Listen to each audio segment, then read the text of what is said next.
ল্যাংলা পাসের সামনেটা কিন্তু অনেকটা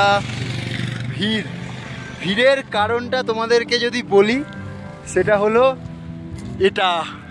তো বন্ধু ফাইনালি আমরা কিন্তু পৌঁছে গেলাম চাংলাংলা pass.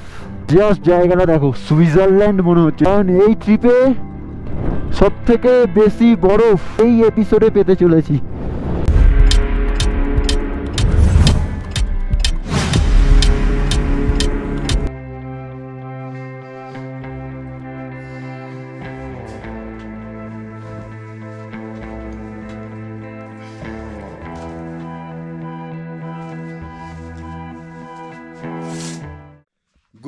Good morning from Pangong lake. ঘড়ির কাঁটায় বাজে কিন্তু এখন প্রায় 9:45, আর আমরা কিন্তু দেখতে পাচ্ছ ঘুমঠুম থেকে সবাই উঠে গেছি মোটামুটি। আর কালকে কিন্তু আমরা অলমোস্ট প্যাংগং লেক পুরোটা কভার করে নিয়েছি, মানে ঘুরে নিয়েছি। আর আজকে কিন্তু আমরা যাব প্যাংগং লেক থেকে জম্মু কাশ্মীর। তো আমাদের একটা আজকে অনেক বড় একটা রাইড আছে। তো আমরা কিন্তু সকালে টিফিন করেই তারপর বেরাবো। তো দেখতে পাচ্ছ এখানে সুমনদা কিন্তু সব আমাদের সকালের টিফিন রেডি করছে, মানে ছাতুর ঘোল খেয়ে কিন্তু আমরা বেরাবো।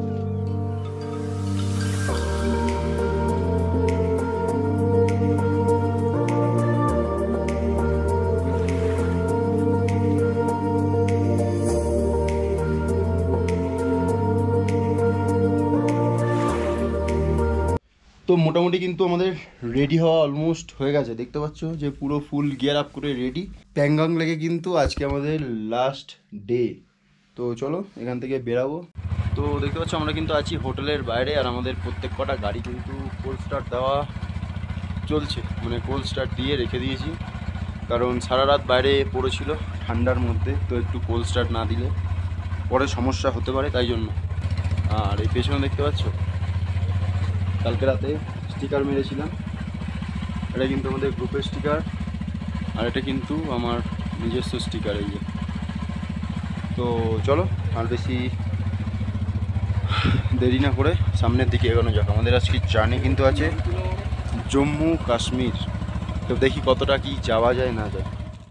তো ঘড়ির কাঁটায় বাজে কিন্তু এখন 9:30, আর আমরা কিন্তু হোটেল থেকে সবে মাত্র বেরালাম।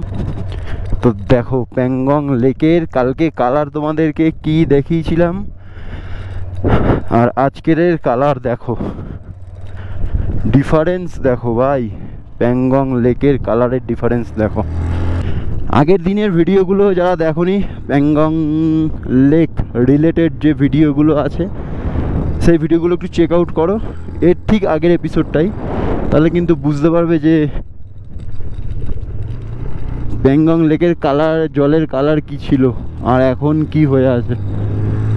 তো পাহাড়গুলোর জাস্ট ভিউ দেখো, কালকে একরকম ছিল আর আজকে আর এক রকমের হয়ে গেল।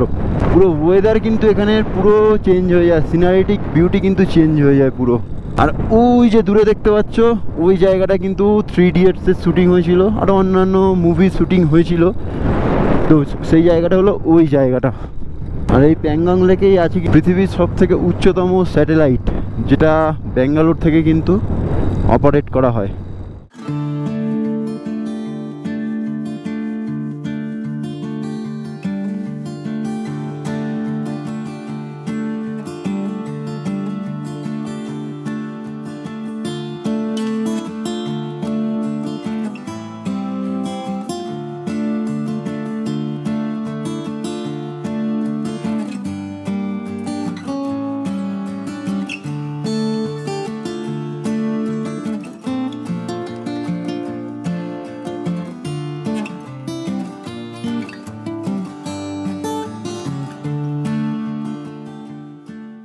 বন্ধু লাস্ট বারের মতন প্যাংগং লেক ভিউ তোমরা দেখে নাও, জাস্ট অসাধারণ, জাস্ট অসাধারণ।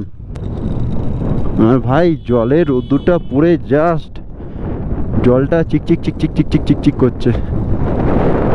বন্ধুরা এখান থেকে কিন্তু প্যাংগং লেক স্টার্ট হচ্ছে, আর আমরা কিন্তু এরকম প্যাংগং লেককে বাইপাস করে কিন্তু আমরা চলে যাব। আর ওপরটা দেখো মানে রাতে এতটা ঠান্ডা পড়েছিল, কারণটা হলো এইটা, উপরে দেখো পুরো স্নো ক্যাপ মাউন্টেনে ভরা, দুদিক দিয়ে পাহাড়, মাঝখান থেকে রাস্তা, কিন্তু এটা পাহাড় কেটে কিন্তু রাস্তাটা বানিয়েছে। আর গভীরতাটা জাস্ট দেখো, এই জায়গাটা দেখো, ও অসাধারণ জায়গা ভাই, জায়গাটাকে মিস করবো, বাট প্রচুর ঠান্ডা।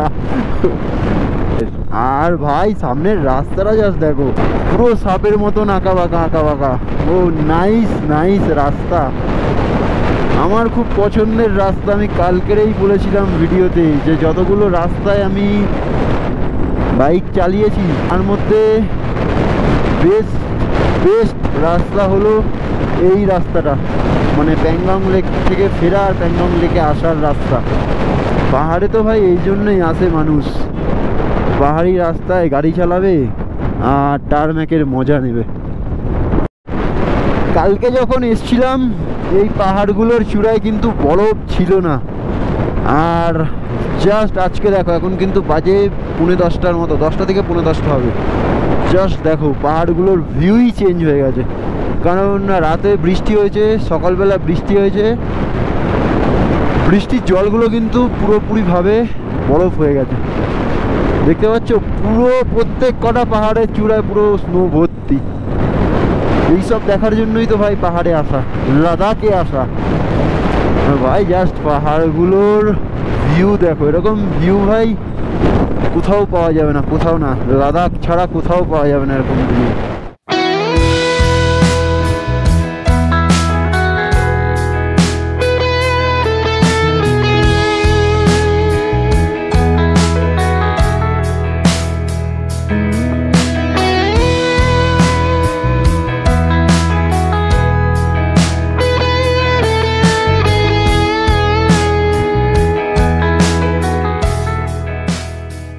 পাহাড়ের চূড়ায় কিন্তু পুরো মেঘে ঢেকে গেছে, এখানে কিন্তু স্নো ক্যাপ মাউন্টেন আছে বাট দেখা যাচ্ছে না, কারণ মেঘ কিন্তু এসে পুরো ঢেকে দিয়েছে বরফটাকে।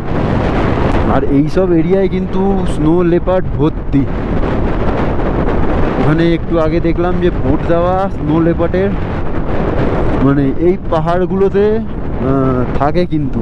তো এখন হচ্ছে কিন্তু প্রচণ্ড পরিমাণে বৃষ্টি, আর আমার ক্যামেরাটা খুলে জাস্ট ব্যাগে রেখে আমরা কিন্তু কন্টিনিউ করব, কারণ এত বৃষ্টির মধ্যে কিন্তু কন্টিনিউ করা, মানে ক্যামেরা নিয়ে কন্টিনিউ করা সম্ভব নয়। তো চলো, যখন বৃষ্টি কমবে তখন আবার আমরা ক্যামেরা লাগিয়ে কন্টিনিউ করব।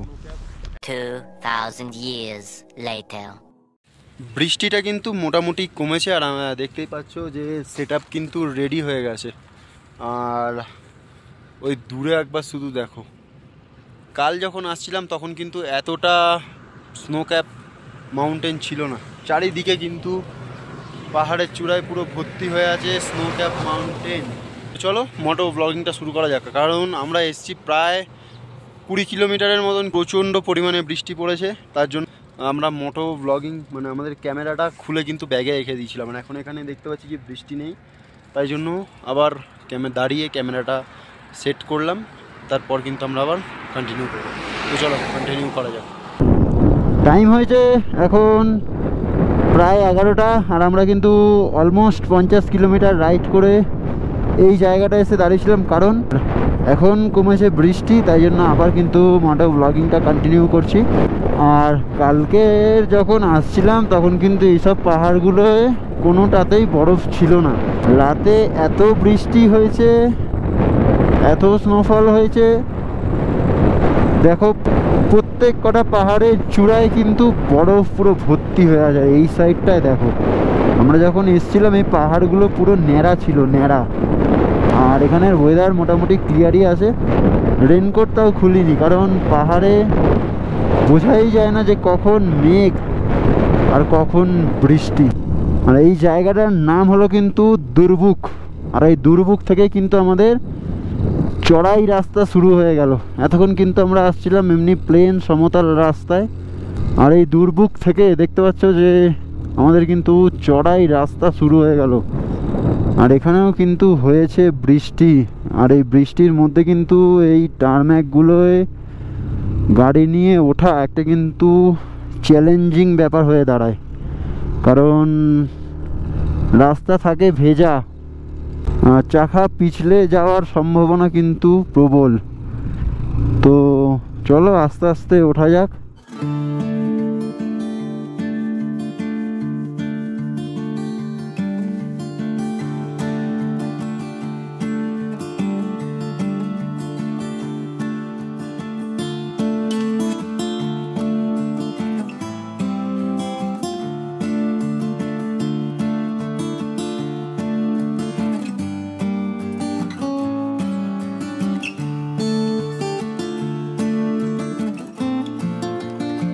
ওয়াটার ক্রসিং, ও ভাই আগে কিন্তু ওয়াচ করতে হবে ওয়াটার ক্রসিংটা, যে কোথায় গাড্ডা আছে কোথায় কি আছে, তারপর কিন্তু যেতে হবে।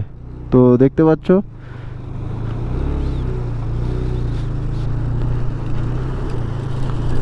ও ভাই, চলিয়ে চলিয়ে।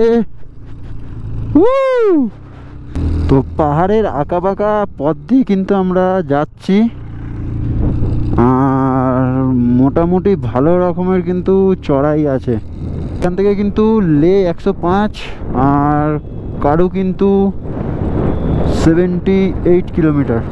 তো এই ট্রিপে মোটামুটি কিন্তু আমরা অনেক জায়গায় কভার করেছি, তার মধ্যে বারালাচালা, চাংলাংলা, প্যাংগং লেক, খারদুংলা,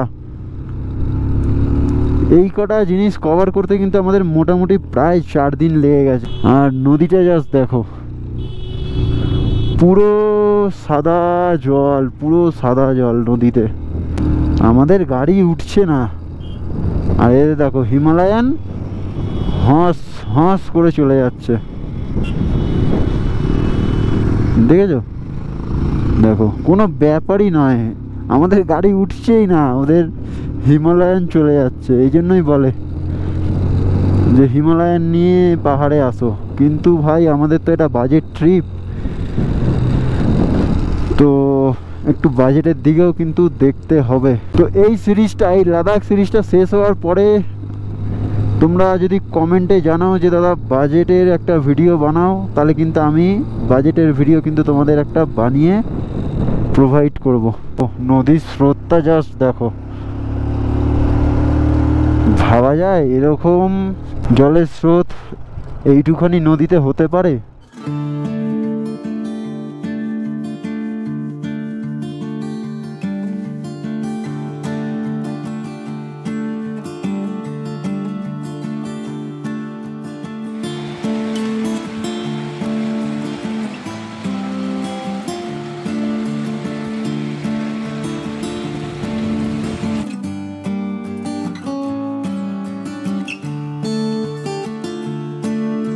তো আমরা কিন্তু লাস্ট দাঁড়িয়েছিলাম ওই যেখানে আমরা গোপ্রো সেট আপ করেছিলাম আর্মি ক্যাম্পের আশেপাশে, ওইখানটাতে কিন্তু আমরা লাস্ট দাঁড়িয়েছিলাম।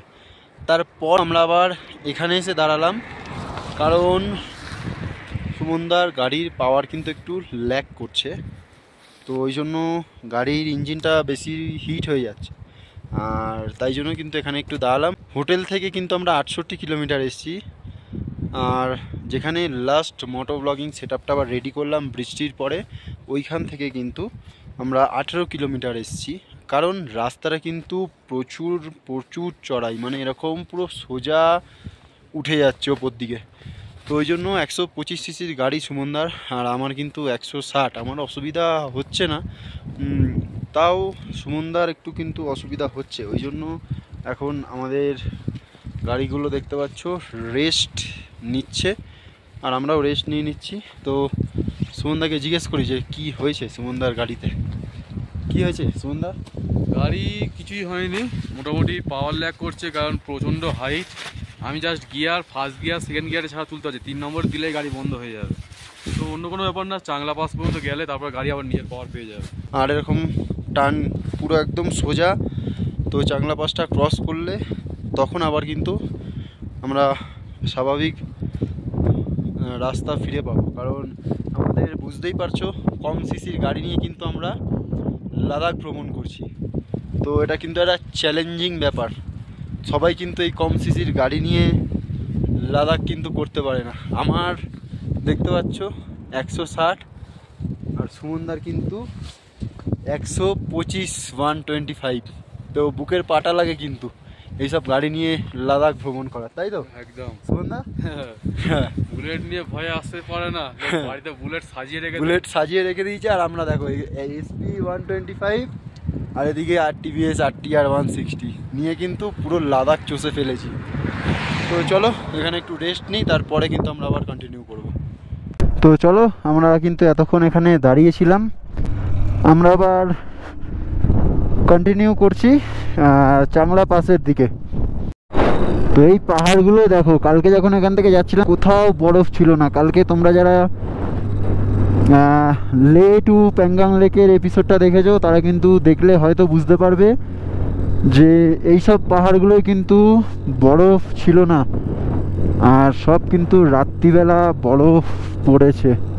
তো ভাই এই জায়গাটা জাস্ট দেখো, চাংলাংলা পাস যাওয়ার আগে, অনেকটাই প্রায় বলতে গেলে আগে, ওই দূরে দেখতে পাচ্ছ বরফের চাদরে কিন্তু লিটারালি ঢেকে গেছে জায়গাটা। কারণ চাংলাংলা পাস হলো গিয়ে কিন্তু 17,600 ফিট এরকম সামথিং কিছু একটা হবে।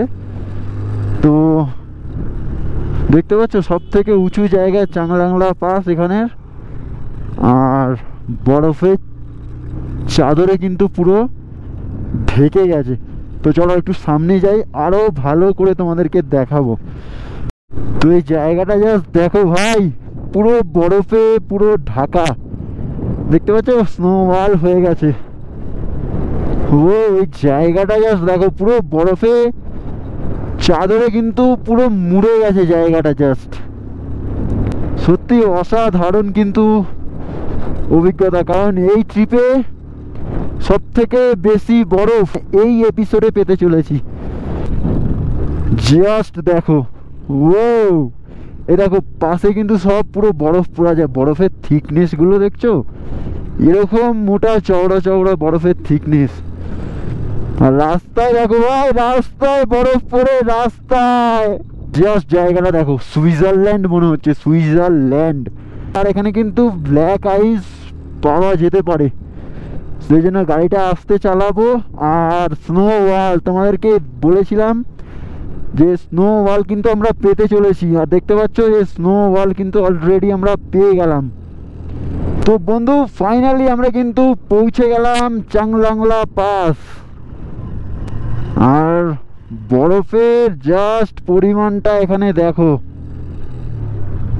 প্রচুর প্রচুর পরিমাণে কিন্তু এখানে বরফ পড়েছে, দেখতে পাচ্ছ পুরো টেন্টে বরফ পুরো ভর্তি হয়ে আছে। তো চলো এখানে একটু দাঁড়াই, তারপর তোমাদের সঙ্গে কিন্তু আবার কথা হবে। প্যাংগং থেকে আমরা 83 কিলোমিটার কভার করে আমরা কিন্তু চাংলাংলা পাসে এসছি। আর চাংলাংলা পাসের সামনেটা কিন্তু অনেকটা ভিড়ের কারণটা তোমাদেরকে যদি বলি, সেটা হলো এটা, চারিদিক বরফে বরফ হয়ে আছে। দেখো জাস্ট যেদিকে তাকাবে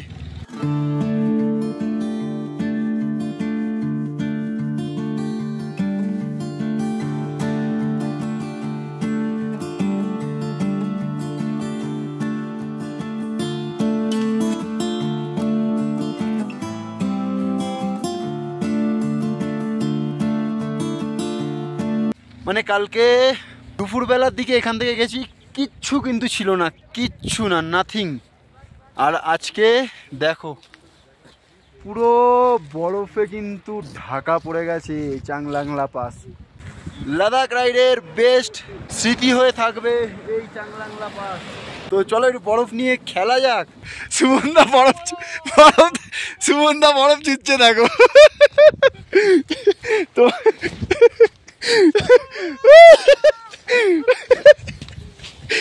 সুমনদাকেও বরফ চুড়বো।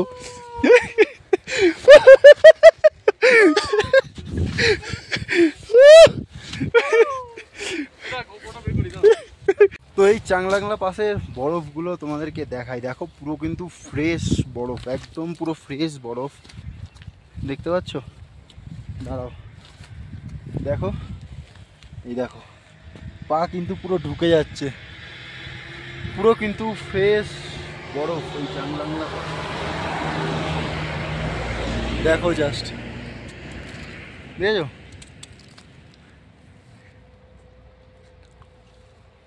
পুরো ফ্রিজের বরফ ভাই, পুরো ফ্রিজে যেমন বরফ থাকে পুরো একদম ফ্রেশ, ওরকম কিন্তু বরফ।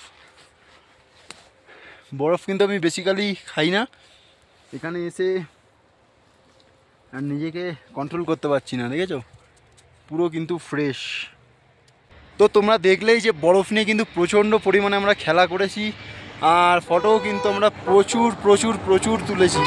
তো ভিডিওটা লং হয়ে যাওয়ার কারণে কিন্তু এই ভিডিওটা এই পর্যন্তই, কারণ এরকম প্রাকৃতিক সৌন্দর্যের মাঝখানে ভিডিও এন্ড করা, এটা কিন্তু একটা প্রাউড মুভমেন্ট বলা যায়, কারণ আর ভিডিওটা লং হয়ে যাওয়ার কারণে কিন্তু এই ভিডিওটা এখানে এন্ড করলাম।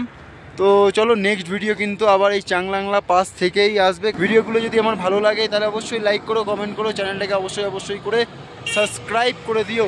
তো চলো এখনের মতো tata, bye and take care.